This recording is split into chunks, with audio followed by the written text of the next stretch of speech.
Sveiki! Pirmą kartą sveikinuosi 2024 metais su jumis, pasakodamas apie ES, apie tai, kas yra įdomu ir svarbu jums žinoti. Na kągi, metai prasideda kaip niekada. Praktiškai daugelis problemų persikelia iš 23-ųjų.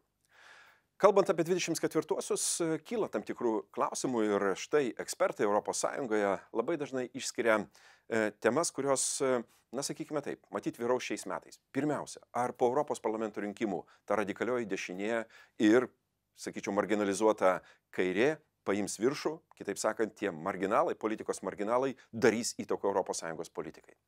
Ar parama Ukrainai bus ne tik tai užtikrinta, išlaikyta, bet ir padidinta. Kol kas yra įvairių spėlionių šituo klausimu.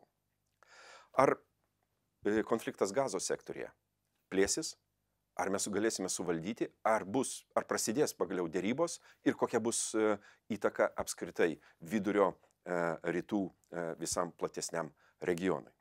Ar ES nepasuks taupimo būdu, nes priimtos taisyklės, aukštos palūkanos ir tam tikras ekonominis netikrumas gali priversti kai kurias vyriausybės siūlyti tokius sprendimus.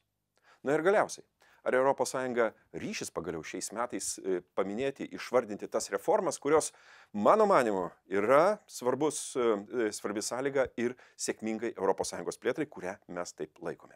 Štai aš jau išvardėjau kai kuriuos klausimus, kurie vyraus 24 metais, jų bus žinoma ir daugiau, bet kągi, stebėkime situaciją ir aš jums padėsiu visada išsiaiškinti, paaiškinti arba praskleisti užuolaidas kai kurių situacijų atžvilgių.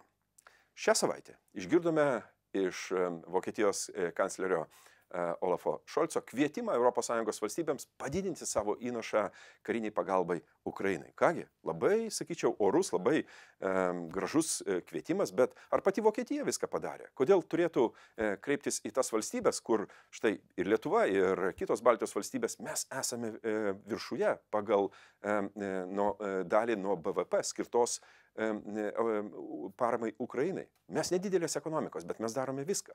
Mūsų, pavyzdžiui, parama yra 1,4% nuo BVP. Taip? O, tarkime, tos pačios Vokietijos nesiekia ir 1%. Skatindami kitus, padarykime pirmiausia patys visus darbus ir tada mūsų tie kvietimai atrodys kiek stipresni ir iš tikrųjų darantis įtaką. Šis klausimas jau iš tikrųjų kyla į paviršių ir mes girdime vis ir daugiau. Tai yra, Vengrija antrą pusmetį pirmininkaus ES. Šarlis Mišelis paskelbė, kad jis dalyvaus ES rinkimuose, kitaip tariant, jo neliks po Liepos pradžios tarybos prezidento poste. Ką, Orbanas paims visas valdžias į savo rankas? Kas bus? Ar ES sugebės surasti pakaitinį asmenį, na, sakykime, 3-4 mėnesių laikotarpį, kuris galėtų suvaldyti valstybių narių formą, kuris yra labai svarbus. Neleisti įsigalėti Orbanui, aš manau, yra strateginis uždavinys mums visiems ir ypatingai tiems politikams, kurie priiminė šitos sprendimus. Žinoma, Šarlio Mišelio sprendimas visus, sakyčiau, lengvai šokiravo. Netgi Belgijos politikoje yra įvairių vertinimų jo sprendimo atžvilgių. Bet, kągi, Vengrija rodo tam tikrą, pagaliau dabar jau lankstumą ir dėl pagalbos Ukrainai. Jinai pasiūlė beje tą 50 milijardų suskirstyti kiekvienais metais į 12,5 milijardo, skiriant kiekvienais metais, įvertinant efektyvumą ir panašiai. Ir žinoma, ir pati turi labai jau, sakyčiau, merkantilistinį interesą. Nori, kad ta parama, kuri buvo skirta po pandemijos, būtų pratęsta iki 26 metų. Jinai nori įsisavinti tuos visus pinigus, kurie yra šiuo metu užšaldyti. Negalvokite, kad Orbanas galvoja vien tik tai politiniais šūkiais ar turi tik tai kažkokius tai politinius planus. Jis yra labai pragmatiškas ir, aš pasakyčiau, nuožmus netgi politikas. Šis savaitgalis yra ypatingas Lietuvai. Pirmiausia, tai yra sausio 13. Žinoma, dalyvausiu minėjime. Man yra didžiulė garbė, kad Seimas skyrė Laisvės premiją ir Europos parlamentui, ir garsiam disidentui Petrui Plumpai, su kuo aš jį nuoširdžiai sveikinu, iš tikrųjų vertas žmogus to, ką jis yra padaręs savo veiklą. Bet Europos parlamentas išskirtas irgi neatsitiktinai. Tai yra svarbus dalykas. Europos parlamentas yra, aš sakyčiau, centrinė Europos institucija, kovojanti už žmogaus teisės ir už demokratiją. Mūsų balsas girdimas vis labiau. Ir priklausomai nuo to, kas bus išrinktas į Europos parlamentą, priklausys, ar tas balsas stiprės, ar jisai taps mažiau žinomas.